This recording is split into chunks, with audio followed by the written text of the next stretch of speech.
नमस्कार. आज आपण आवळ्याचा मोर आवळा बनवणार आहोत गुळ घालून.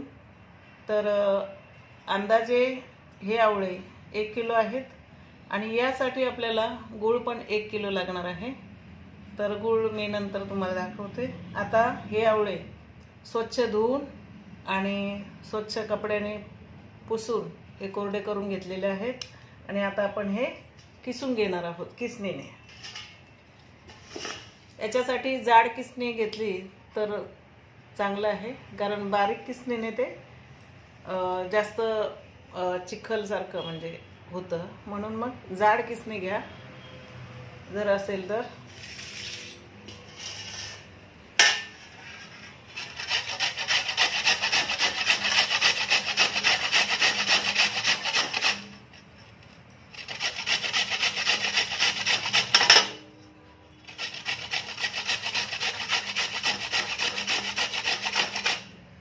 हे असं किस याचा येतो, म्हणजे जाड किस आता येतोय.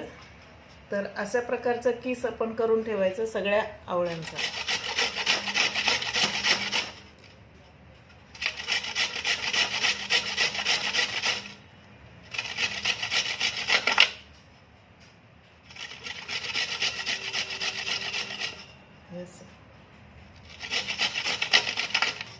या ज्या बिया आहेत उरलेल्या ह्या फेकून न देता ह्या उकळून घ्यायच्या आणि त्याचं पाणी तुम्ही सकाळी काही न खाता पिता जर प्यालात तर ते पण आरोग्यासाठी चांगलं आहे. तर आपण हे फेकून नाही देणार आहोत, हे सकाळी उकळून याचं पाणी पिणार आहोत. आपले आवळे आता व्यवस्थित किसून झालेले आहे. तर हे सर्व आवळे आपण आता 1 किलो आवळे आपण आता हे किसून घेतलेले आहे आणि त्यासाठी आता आपण पाऊण किलो गुळ घेतलेला आहे. कारण मी 1 किलो सांगितलं आधी, पण तुमच्या चवीनुसार तुम्ही जास्त पण टाकू शकता. मी जरा गोड कमीच टाकते आणि त्यासाठी आपण हे वरून 2 छोटे चमचे इलायची पावडर आणि जायफळ पावडर घेतलेले आहे आणि अर्धा चमचा साधं मीठ आणि अर्धा चमचा काळं मीठ आणि 2 छोटे चमचे काळी मिरी घेतलेली आहे.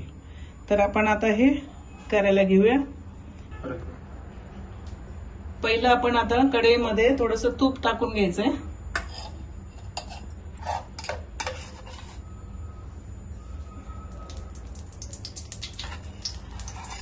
छोटे 2 चमचे आपण तूप टाकायचंय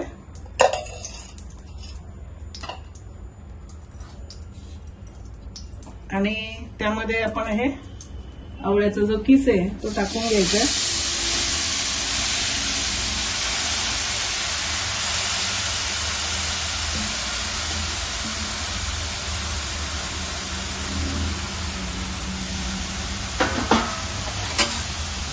हे व्यवस्थित हलवत राहायचं.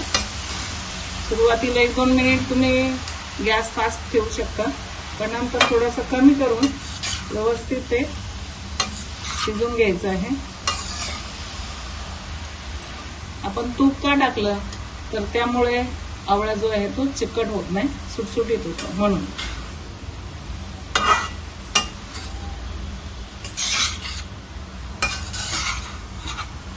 आणि आवळा काही लोक उकडून घेतात, तर मी उकडून नाही घेत, कारण उकडून घेतलं तर त्याचं सत्व निघून जाण्याची शक्यता असते. म्हणून किस करून घेतला की आपल्याला पूर्ण सत्व भेटतं त्याचं. तर आता मी हे 5 मिनिट होऊन गेलेले आहेत, तसे मी ते परतून घेत आहे. जसं आपण रवा तूप घालून परतून घेतो पूर्ण व्यवस्थित हे होईपर्यंत, तसंच हे मोरावळा पण आपण व्यवस्थित परतून घ्यायचं. त्याचं पाणी जरा कमी झालं पाहिजे आणि मग त्याच्यामध्ये बघा हाताला लागत नाही, म्हणजे चिकटत नाही. तर व्यवस्थित परतून झालेलं आहे. तर आता आपण गूळ टाकून घेऊया. गूळ जरा आपला जुना आहे, तर जुना गूळ पण चांगला असतो, नवीन पण चांगला असतो असं काही नाहीये. गॅस जरा मी आता कमी केलेला आहे, तर कमी गॅसमध्ये गूळ हा वितळून घ्यायचा आहे याच्यात.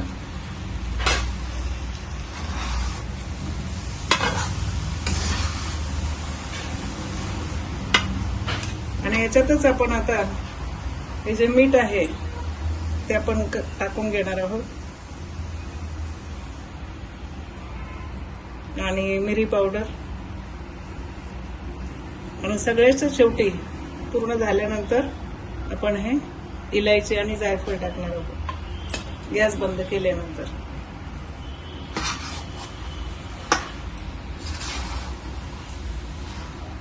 आता गूळ जरा जुना आहे त्यामुळे आपल्या मोरावळ्याला थोडासा कलर ब्राऊन कलरचा येणार आहे, तर काही हरकत नाही. कसं पण कलर आला तरी तो चवदार होणारच आहे.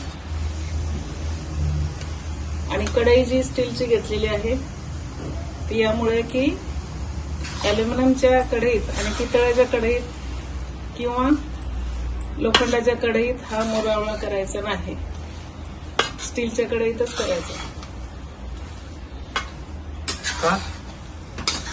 कारण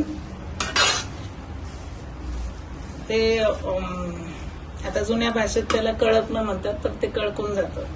ते कळकलेलं खाल्लेलं चांगलं नसतं म्हणून.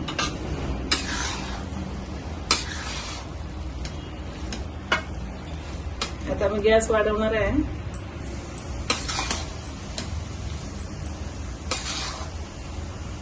दहा 15 मिनिट आता याला असंच हलवत राहायचं जोपर्यंत याचा पाक तयार होत नाही तोपर्यंत. बघू शकता आपला मोरावळा आता तयार झालेला आहे. कसा तर हे असं कढईला जर चिकटलं नाही तर ते झालं.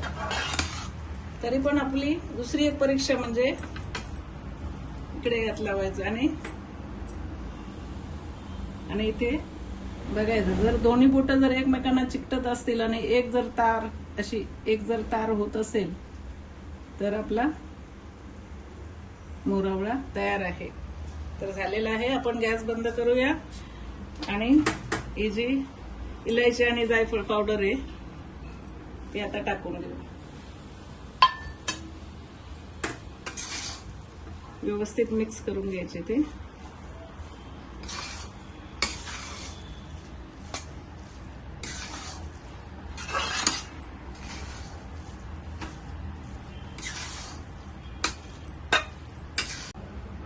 तर आपला मोरावळा आता झालेला आहे आणि हा थंड करून नंतरच आपण बरणीमध्ये भरायचा आहे. तर तुम्ही पण करून बघा आणि कमेंटद्वारे आम्हाला कळवा की कसं झालं मोरावळा. एकदम सोपं आहे आणि सिजनेबल फळं, कंदमुळं, भाज्या या नेहमी खायच्या, कारण आपल्या प्रकृतीसाठी ते चांगले आहे. म्हणून निसर्ग आपल्याला वेळोवेळी देतो, तोच आपला खरा डॉक्टर आहे. तर धन्यवाद सर्वांचे. आपल्या चॅनलला लाईक, शेअर, सबस्क्राईब जरूर करा. धन्यवाद.